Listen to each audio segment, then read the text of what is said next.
दिन से भूखल बानी छठ के परबिया रजिया सुनलिए मैया।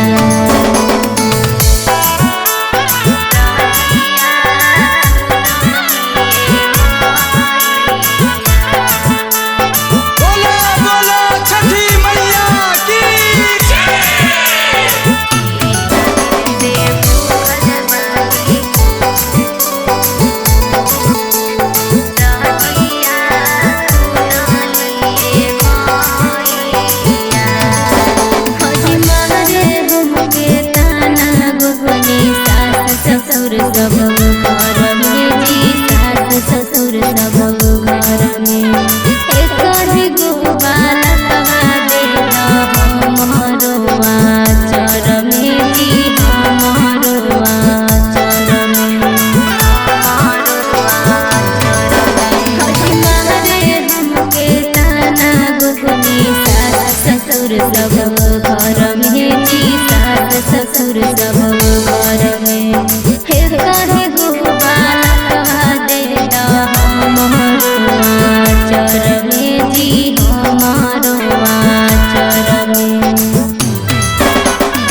फल फल हरिया लेके दौरिया दे हो दुनु बेरिया रगिया। हजी 3 दिन से भूखल बानी छठ रे परबिया रजिया सुनलिए मैया। हजी 3 दिन से भूखल बानी छठ के परबिया रजिया सुनलिए मैया।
तीन दिन से भूखल बानी छठ के परबिया रजिया सुनलिए मैया।